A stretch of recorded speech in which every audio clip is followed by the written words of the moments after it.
Hey everybody, welcome back to Slavic Saturday, where we talk about Slavic history, mythology, and folklore. My name is Brendan Noble, author of the Frostmarked Chronicles, which is my fantasy series based on Slavic mythology. This week's Slavic Saturday finally returns after a little bit of a break, as I've kind of changed my schedule with going back into working in person, which means I have an hour less each day, which means 5 hours less each week, and things had to be cut. So I'll probably be coming out with these videos a little less often, but I really want to continue doing them. And so we're mixing up a little bit this week on the return with a review of a modern webcomic that is based on Slavic mythology called Marya Morevna. And so we'll talk about Marya Morevna as the webcomic this week, and then next week we'll talk about her relationship with Ivan Tsarevich and Koshchei the Deathless, who is one of the most famous people or characters in Slavic mythology. And if you are interested in Slavic mythology, be sure to check out my series, The Frostmarked Chronicles. The prequel novella, The Rider in the Night, is available in ebook form for free anywhere in the world, so check that out on your favorite retailer. The first book in the series, A Dagger in the Winds, is also available. But I don't want to talk too much about my series because we're talking about Marya Morevna today.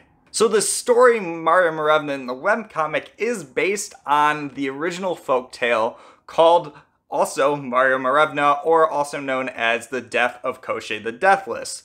And so this famous tale often more emphasizes on a later element of Marya Morevna's life and Ivan Tsarevich's life later on after they are married, and how Koshchei gets released and steals Marya, and it's up to Ivan to rescue her. In this original tale, we again meet Koshchei, and he becomes one of the most famous people in Slavic mythology in general. We also meet a character that is pretty common across Slavic mythology, and that is Baba Yaga. Won't go too much into that. Again, we'll talk about that next week, but there's a lot of interesting history in this tale, and it's interesting how the webcomic here, Marya Morevna, starts more with the background of Marya and her original meeting of Ivan Tsarevich, as well as a little bit of her time earlier in life in which she first meets Koshchei. And that's interesting because this is a more unexplored area of the tale, and it's very fun in the story to see how Studio Myra decided to show this element of her life earlier on instead of the later one that we see in other tales, focusing often more on Ivan as well than it does on Marya. But everything I've read so far has been amazing. About 6 episodes into what I believe is going to be about 24 episodes in the first season. And a key part of that really amazing element they've managed to put together here is the art. I can't talk enough about how stunning this artwork is. It can be very fun and adorable at times, to kind of showing the elements of fierceness and this really, again, Slavic aesthetic that really shows up throughout the story in general, and how they manage to combine all of these elements so well is absolutely amazing. I've been impressed with it every step of the way. Even before the series was released and they were just doing promo posts, I knew that this art was going to be good, and it is throughout. It's amazing to see them go from characters that have very intricate clothing depending on where they are in their life. It's interesting to see Marya as a child when she was kind of forced to be more princess-like, wearing a kokoshnik and fancy robes, and she very much hates that, to when she's older and more of the war queen, and how she decides to present herself in that way. And it's this fun contrast throughout it. All of the outfits for the characters, even many of the side characters, are so intricately done and fascinating, and really again fit that Russian style of this Russian folktale. And especially going into even some of the more mythological creatures where demons show up, or Koshchei the Deathless. I won't spoil too much of the story in how they present it, but it's how they present these characters is really fun, very dynamic, where you can see their motions and their facial expressions and everything really well done.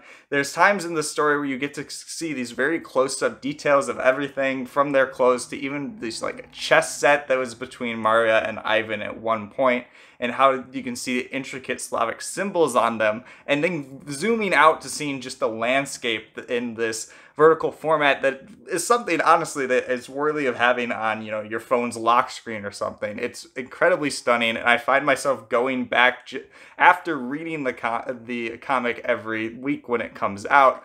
I take a look at the art again and again. I keep going back through them to see it because it is just worth looking at it by itself. It's incredibly well done, and I have to applaud Myra Studios for what they've done with it. I have to say there are some elements of the art that also make me smile and laugh throughout it, such as Ivan's very ridiculous tuft of hair on top of his head, to Marya's stubbornness and how they managed to portray it, and then Koshé having this ridiculous cocked head throughout it that both manages to have this kind of adorable element to it while being incredibly fierce at the same time. How they manage to combine these things is fun, and I absolutely love it. But because this is a webcomic, writing is also an important element on top of the art. And I feel like writing in something like this could add to a story or just kind of feel like a separate element with the art, and especially how well the art is done in this story. I was especially a little worried because Studio Myra originally made this story in French and then translated it to English based on what I saw. But in the end, both of these worries didn't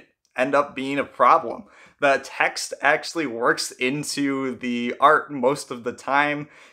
How they chose the fonts and how that works into the styling was super well done for some of the little effects, especially ones that either Demon makes, people are making when they're not necessarily talking directly to one of the characters that you're hearing them talk. And so it kind of creates this interesting aesthetic where both the text is part of it instead of feeling separate. And I enjoy that because a lot of times in comics and these webtoons, they feel a little different. The text itself being in English as well, it's been incredibly easy to read. I haven't seen any translation errors that I've really come across, which is really good to see, and everything has been really well flowing as well. I mean, the only thing that really detracts from the writing is that the art is so well done that almost I wish some of the writing didn't cover up bits of it.